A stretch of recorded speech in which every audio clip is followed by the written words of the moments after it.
El Arca de la Alianza. ¿Qué fue de este sagrado cofre que encerraba las 10 tablas de la ley?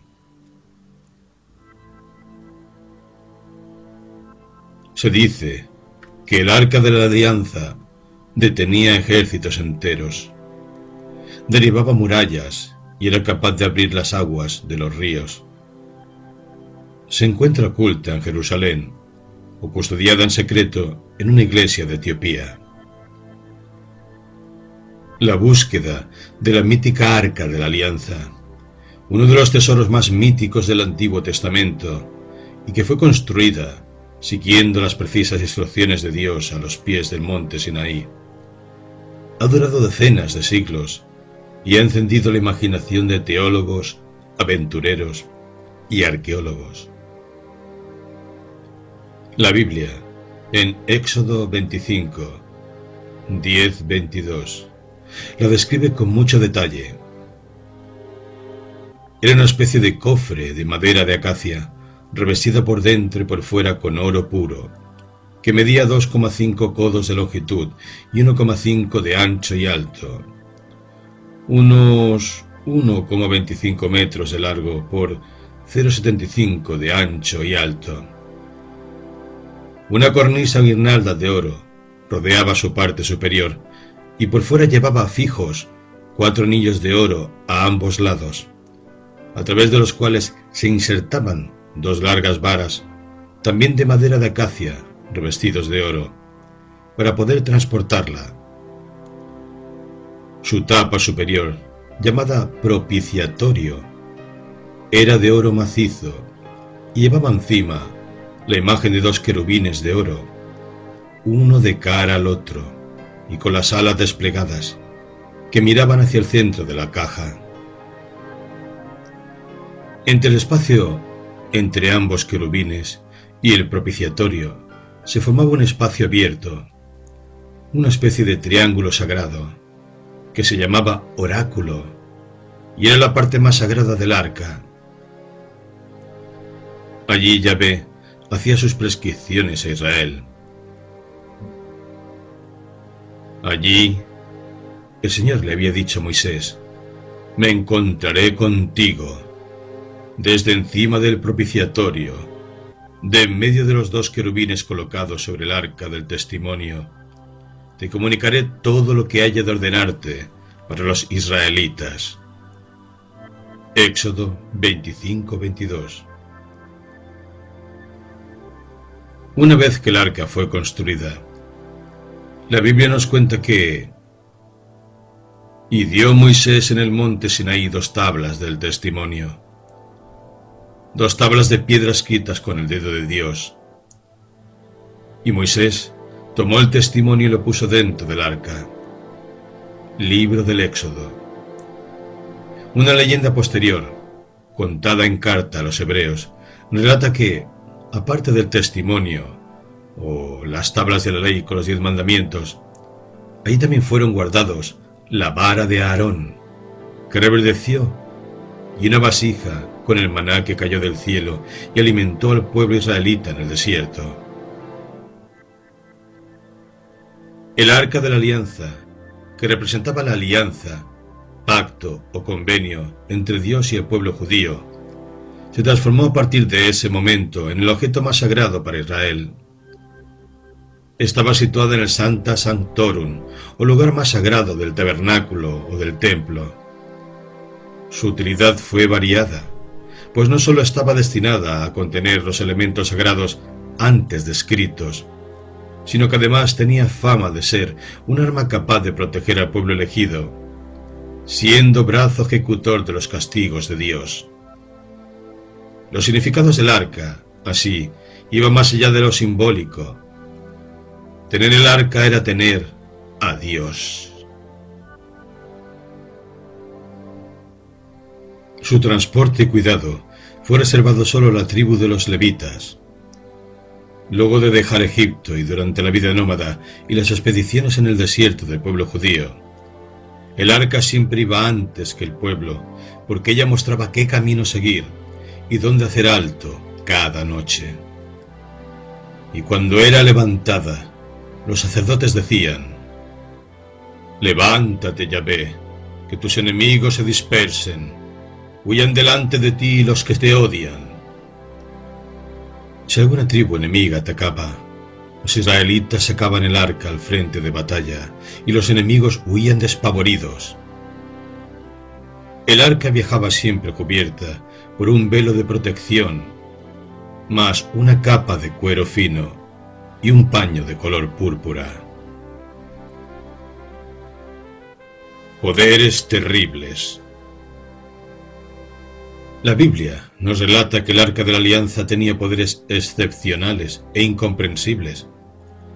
Podía detener el curso de los ríos, aplastar montañas y destruir ejércitos enteros. Cuando el pueblo de Israel llegó a la tierra prometida y los judíos se encontraron con el río Jordán, el Arca de la Alianza detuvo las aguas del torrente para que los hebreos pudieran cruzarlo. Y en cuanto los que llevaban el arca llegaron al Jordán, y los pies de los sacerdotes que llevaban el arca tocaron la orilla de las aguas que bajaban de arriba se detuvieron y formaron un solo bloque a gran distancia. Pero quizá su proeza más impresionante fue la destrucción de las murallas de Jericó. La Biblia relata que, para lograrlo, los israelitas estuvieron dando vueltas durante 6 días alrededor de la ciudad con el Arca de la Alianza a cuestas. Al 7º día dieron 7 vueltas, lanzaron un grito de guerra, dejaron ir sus trompetas y las murallas cayeron como castillos de naipes. Cuando los israelitas llegaron a la tierra prometida, el arca fue puesta a la ciudad de Gilgal y se le construyó un pequeño santuario. Más tarde fue trasladada a Siquem, después a Betel y finalmente a Silo, su primera residencia de larga duración. Allí fue cuidada por la familia del sacerdote Elí. Muchos años más tarde, durante una cruenta guerra contra los filisteos, el arca fue llevada al campamento israelita con el objeto de levantar la moral de los guerreros. Pero después de una trágica derrota de los hebreos, donde también murieron los 2 hijos del juez y el sacerdote israelita Elí, los filisteos la tomaron como un valiosísimo trofeo, desatando un verdadero luto en todo el país de Israel. Los filisteos creían que la toma del arca significaba una victoria de sus dioses sobre el Dios de Israel. Así que la llevaron a la ciudad de Asdod y la colocaron como un trofeo de guerra en el templo de su dios Dagón. A la mañana siguiente, sin embargo, hallaron la estatua de Dagón caída de bruces en tierra delante del arca. Así que la levantaron y la colocaron de nuevo en su lugar. Pero a la mañana siguiente hallaron de nuevo a Dagón en el piso, solo que esta vez estaba sin cabeza y sin manos. Al mismo tiempo, una cruel enfermedad, la plaga bubónica quizás, azotó a los asdódeos, mientras que una terrible invasión de ratas afligió a todo el territorio circundante. Estos castigos fueron de inmediato atribuidos a la presencia del arca dentro de las paredes de la ciudad. Así que los filisteos trasladaron el arca a Gat y a Ecrón, lugares donde ocasionó los mismos azotes. Finalmente, luego de 7 meses de espantosos sucesos, por sugerencia de sus sacerdotes y adivinadores, los filisteos decidieron renunciar a su pavoroso trofeo y la pusieron sobre un carro tirado por 2 vacas, sin conductor, y la enviaron por los campos para que fuera donde quisiera. La carreta, así, llegó solo a la ciudad judía de Bet Shemesh. Allí los israelitas salieron a su encuentro, pero imprudentemente abrieron el arca y miraron dentro. Todos cayeron fulminados. Espantados, los habitantes de Bet Shemesh decidieron deshacerse del arca y la mandaron a la vecina ciudad de Kiriat Yearim, donde permaneció 20 años olvidada. El rey David se acordó entonces de ella y decidió trasladarla a Sión. La puso en una carreta tirada por bueyes y organizó una procesión. Pero en cierto momento, por un brusco movimiento de los animales, la carreta se tambaleó y un hombre llamado Uzá, para evitar que el arca cayera al suelo, intentó sujetarla y apenas la tocó, cayó muerto. Cuando por fin llegó el arca a Jerusalén, fue depositada en una pequeña tienda, a modo de santuario, construida por David. Y cuando años más tarde su hijo Salomón construyó el templo de Jerusalén, fue definitivamente colocada en la parte más sagrada del mismo. Y es curiosamente allí, en el lugar más protegido y seguro de todos los que estuvo, donde, alrededor del año 900 a.C., se perdió su pista para siempre. Esto dio origen a una búsqueda que ha inspirado a creyentes y cazadores de fortunas durante milenios. ¿Qué fuerzas ocultas escondía este cofre? Un objeto que despedía rayos de luz divina podía detener el curso de los ríos, aplastar murallas, destruir ejércitos, provocar enfermedades o matar por contacto. Tenían que cerrar poderes secretos. Muchos aventuraron que el arca era un condensador, un arma nuclear o una caja fuerte electrificada. En 1948, el físico Maurice Denis Papin afirmaba que el arca era un condensador eléctrico, capaz de producir poderosas descargas de hasta 700 voltios. Más tarde, Erich von Däniken, en su libro Recuerdos del futuro, 1968, decía que esta era una especie de transmisor de radio entre Yahvé y Moisés. Y el famoso escritor español J.J. Benítez afirmaba que era un arma mortífera al servicio del pueblo de Dios. Los científicos actuales la definen como una suerte de objeto tecnológico, ya que combinaba un material conductor como es el oro, como aislante, como es la madera. Las placas de oro por dentro y fuera, separadas por madera de acacia, lo transformaban en algo muy parecido a un condensador eléctrico, formado por un par de superficies conductoras separadas por un material dieléctrico. ¿Dónde está el arca? La búsqueda del arca, así como el Santo Grial, han sido objeto de deseo de muchos durante siglos. El historiador alemán Otto Rahn, por ejemplo, sin ir más lejos, tal como se cuenta en las famosas películas de la saga de Indiana Jones, afirma que los nazis persiguieron con ahínco ambas reliquias. Hay muchas teorías para explicar el actual paradero del arca. Algunos sostienen que los babilonios, comandados por el rey Nabucodonosor II, tras conquistar Jerusalén el año 586 a.C., se apoderaron del arca, la destruyeron y fundieron su oro. Otros sostienen que, durante esta invasión, fue oculta por sacerdotes del templo. Según el libro de los Macabeos, el profeta Jeremías tomó el arca y la ocultó en el monte Nebo.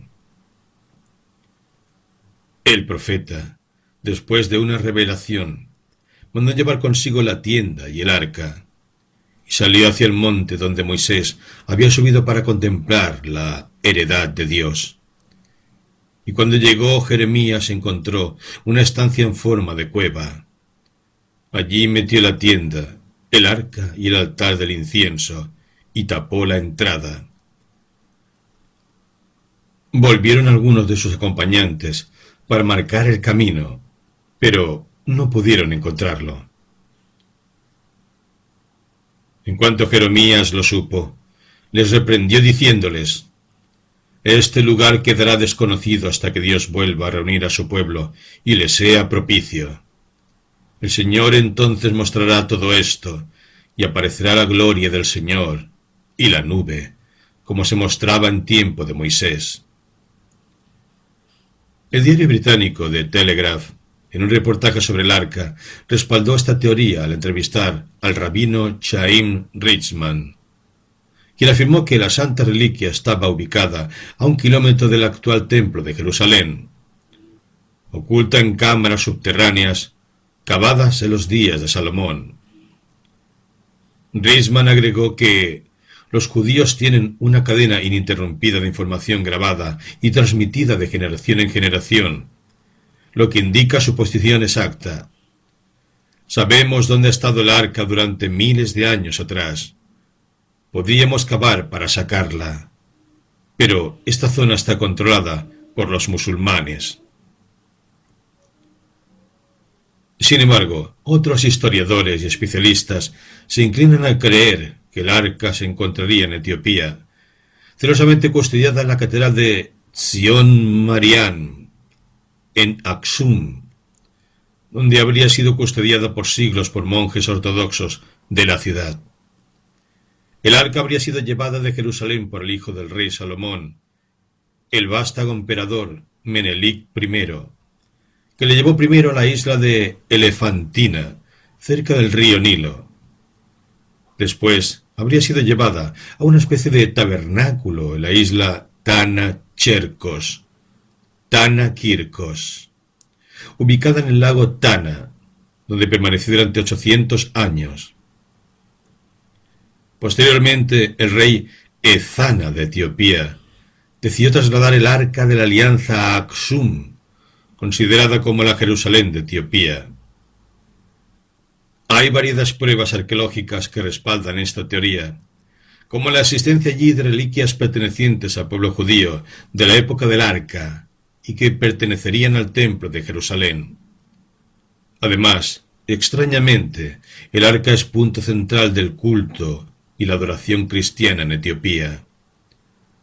Cada uno de los 20.000 templos de Etiopía contiene una réplica del Arca de la Alianza. En 1989, el periodista británico Graham Hancock respaldó esta teoría al afirmar que la legendaria reliquia no se encontraba perdida, sino que a salvo en una iglesia de Etiopía, a donde había sido trasladada secretamente hace más de 1000 años, alrededor del 1650 a.C. El patriarca ortodoxo de Etiopía, Abuna Paulos, de hecho, confesó hace pocos años que había visto el Arca de la Alianza y que su estado de conservación era bueno. Por lo pronto, los más ortodoxos afirman que el paradero de este mítico y fabuloso cofre sagrado, signo visible de la presencia y protección de Dios, tal como decía el profeta Jeremías, seguirá siendo desconocido hasta que Dios vuelva a reunir a su pueblo y le sea propicio.